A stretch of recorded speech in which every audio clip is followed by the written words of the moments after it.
Na educação de jovens e adultos também, nós temos que pensar nas trajetórias desses sujeitos, suas histórias, que também são escolhas teóricas, metodológicas e epistemológicas, porque nós sabemos que nós temos campos de pesquisa já autobiográficas e biográficas. Nós temos professores e pesquisadores, tem inclusive um grupo na UNEB que fala das autobiografias com o professor Eliseu Clementino, que trata dessa formação acadêmica a partir das narrativas dos sujeitos, a partir das suas histórias. Isso foi difícil de ser conquistado, né? A academia aceitar essa ponte de narrativas, de autobiografias, de sujeitos, professores, alunos, dentro da postura acadêmica. Isso já foi um grande desafio e que foi vencido nas questões específicas da EJA. Então, por exemplo, temos questões variadas e de primordial importância. Por exemplo, você falar de quilombola, esse assunto está meio raso ainda nos escritos. Os referenciais estão pedindo isso agora. Então é hora de se debruçar sobre essa temática e perceber na questão da territorialidade como é que funciona essa questão dos quilombolas. Perceber também a questão da etnia, como é que ela funciona. Vamos falar dessa mulher negra, quais os anseios, quais são os papéis, como ela pode enveredar nas políticas públicas, nos campos sociais. Então, são questões diversas e que dão pano para manga realmente. Da forma popular de falar. Então, essas questões específicas, que nós temos as especificidades dentro das especificidades. Exemplo, eu tenho a questão geracional, faixa etária, que às vezes vem acompanhada da questão religiosa. Então, eu tenho duas exclusões e que tem um contexto. Como se você tivesse diversidades e outras diversidades imbricadas. É um campo. Eu ouvi alguém perguntar assim numa palestra, como é que se pode fazer isso? Vamos separar o jovem do adulto? Não seria a postura correta. A postura correta é o professor ser preparado, ele ter formação, aí é que entra, para lidar com essa diversidade. Porque quando ele tem essa formação, isso para ele já está bem resolvido. Ele não tem essas questões de não conseguir desenvolver o trabalho diante das diversidades. É aí que está o pulo do gato. Outra questão também é a falta da existência da formação docente. Já falei sobre isso, na educação de jovens e adultos. E também da formação continuada, que muitas vezes é aligerada. Existem formações de um dia, formações de uma semana, formações de 4 dias. E não é assim. Se nós já não temos uma formação adequada na graduação, e muitas vezes não tem a condição da pós-graduação, os governantes, os poderes públicos que ofertam essa formação têm que buscar pessoas que tenham conhecimento do que estão falando, que possam fazer a diferença. Não adianta eu trazer pessoas que não têm um fundamento com a educação de jovens e adultos, que vai ficar na falácia. Só eu mostro um slide, eu falo, sim, e aí? Vamos ver na prática, porque é muito importante o educador da EJA ser pesquisador, porque ele sai do chão da escola e vai para a academia, ele faz essa ponte, então ele tem experiências, ele tem coisas novas para levar para a academia e vice-versa, e trazer da academia para a escola. É preciso ter esse recorte. É uma das modalidades que mais necessita de mobilizações e de mudanças. Outra condição que eu aponto aqui é o desconhecimento das redes ligadas à EJA. Ponto. Mas que redes são essas? As redes puramente democrática. Anísio Teixeira trabalhou sobre isso, quando ele falou da educação democrática de qualidade para todos. essa educação popular, né, da década de 60, que traz movimentos sociais. Então, a educação de jovens e adultos está ligada diretamente à educação popular, aos movimentos sociais e à militância também, né? Que a militância é que traz para você para as ações de resistência. Então, não tem um recorte de educação de jovens e adultos voltado para uma educação mercantilista, para uma educação tradicionalista, para uma educação seletiva. Não cabe, e acredito, em nenhum segmento escolar e educativo, muito menos na educação de jovens e adultos. As verbas são disponibilizadas em quantidades menores, até porque muito se fala em contagem, pontuações, a exemplo do IDEB. O IDEB está em cima, o IDEB está embaixo. Então, às vezes, as preocupações são nas escalas numéricas, né? E que são muitas vezes forjadas, né? Quem garante que essas escalas foram reais? Quem garante que o aluno respondeu aquelas expectativas porque ele sabia ou porque ele simplesmente chutou as questões e deu certo? Então, a gente não tem como mensurar, né, de uma forma clara essas questões. Então, a EJA, como não passa por essa ordem, ela fica também à margem na condição financeira. Questões políticas partidárias também é uma situação de se pensar, porque a gente precisa desvincular essa questão partidária e que muitas vezes muitos sujeitos se apropriam dessa modalidade ou desses sujeitos para fazer a questão partidária. E a questão da educação de jovens e adultos, quando perpassa por estudiosos, essa questão não é referenciada. A gente pensa na questão do sujeito, né? Da condição do sujeito na sociedade, e não do partido A, B, C, D, qual que seja, né? Mas quando o sujeito pensa criticamente e ele tem a emancipação, ele vai fazer as escolhas condizentes com o que ele acredita. Agora nós vamos pontuar quais são as possibilidades de transformação desse professor da EJA em um professor pesquisador da EJA, né? Dessa modalidade. Então nós temos várias possibilidades. Por exemplo, quando o professor pesquisador da EJA se constitui, ele passa a ser muito mais reflexivo, ele passa a ter uma criticidade muito mais apurada. Ele também desenvolve ação de responsável social, ele desenvolve uma responsabilidade na sociedade também, porque ele forma e condiz a sua didática e a sua prática com o que ele acredita de melhor para a sociedade, para o sujeito, principalmente para as minorias, né, como se dizem, para os excluídos, que geralmente estão nas nossas classes da educação de jovens e adultos. Nós sabemos claramente sobre isso. Também ele passa a investigar para legitimar, aí é que está a importância, né? Então, através dessa investigação de pesquisa, ele vai ter argumentos para legitimar mudanças, surgimento de novas propostas, reconstruções e outras ações. Também esse docente passa a ter uma tomada de consciência e que traz também esse mesmo recorte ao educando, né? Ele faz esse papel de trazer também a consciência ao sujeito da EJA que ele é um sujeito de voz e de vez. Outra questão é o processo dialético.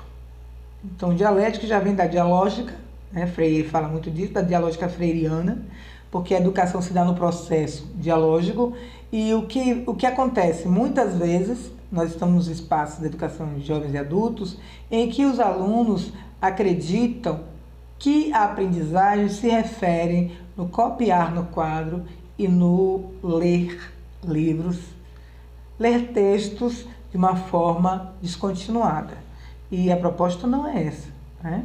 A proposta da EJA é que ele desenvolva uma educação contínua, tomada de consciência.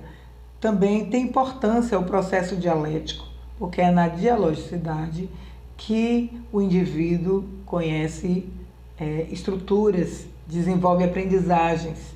É preciso que haja a consciência do próprio sujeito docente e do sujeito também educando, de que a educação, o processo de educar, não se constitui apenas no copiar e no ler sem interpretação nenhuma, ou seja, o codificar e decodificar. Que nas minhas experiências encontramos muitas vezes educandos que acreditam que a dialogia, que a aprendizagem dialógica, que a conversa, que o círculo de estudos, que as opiniões, que a oralidade não se constitui enquanto processo educativo. Mas isso porque ele traz na tradicionalidade da educação passada esses resquícios.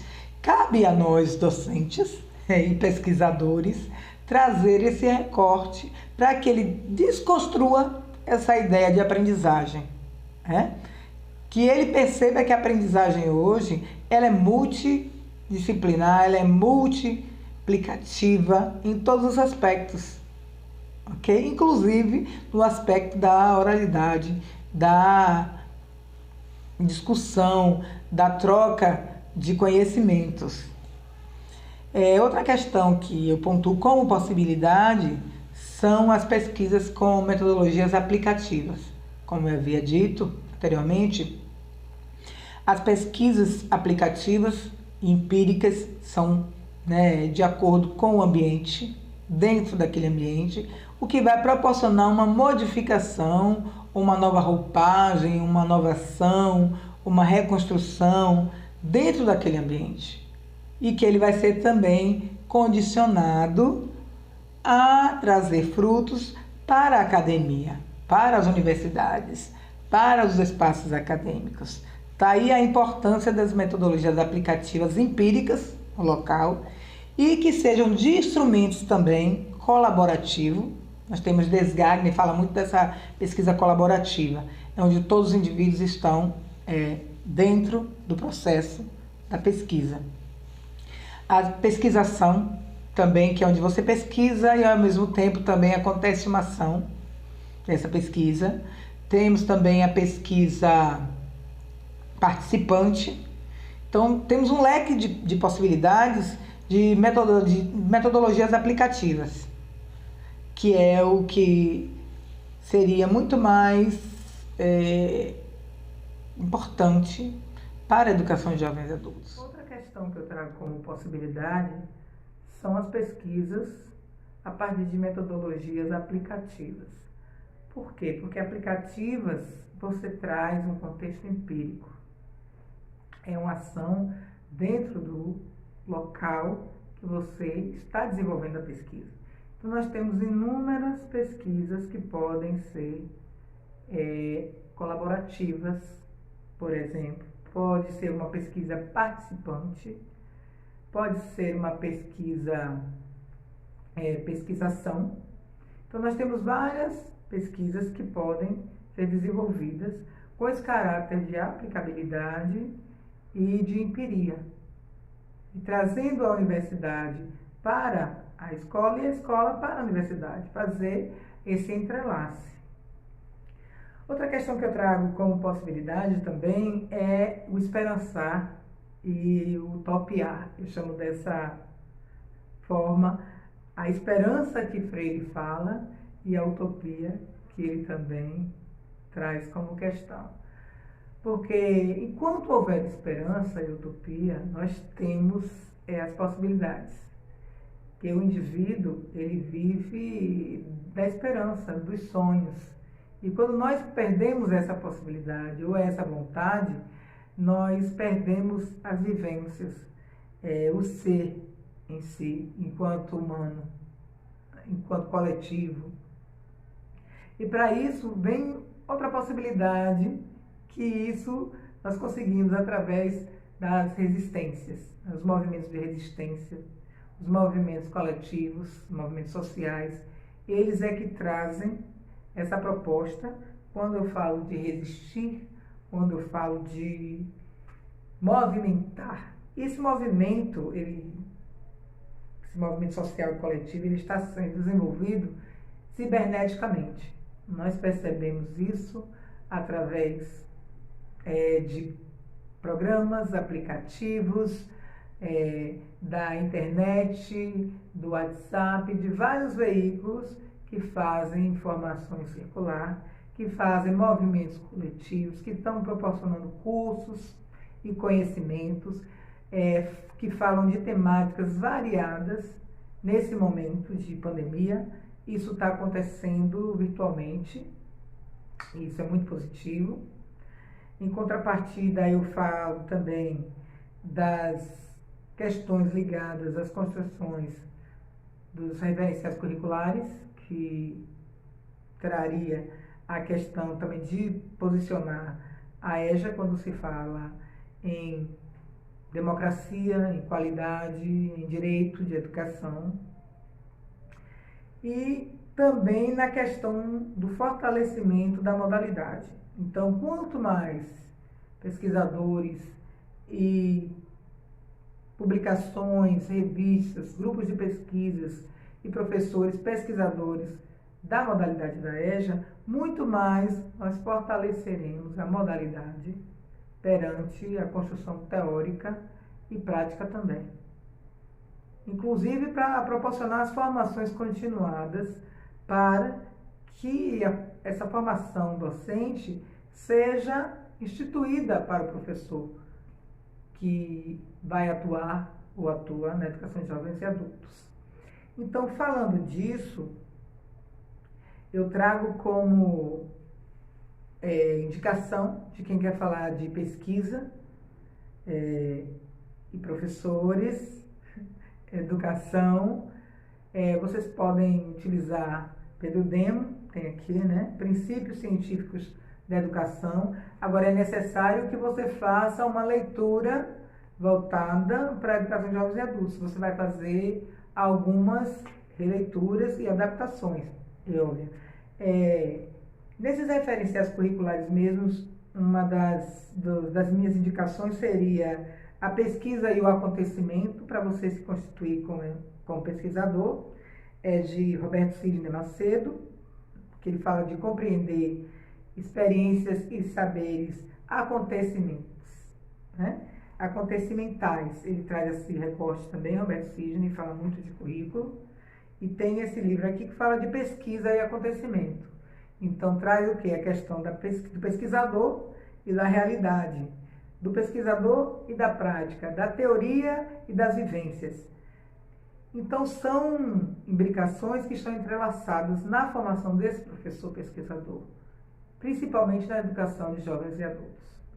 É através disso que nós faremos esse trabalho de fortalecer a modalidade, fortalecer essa educação de jovens e adultos, de fortalecer os populares, fortalecer os sujeitos provenientes das exclusões,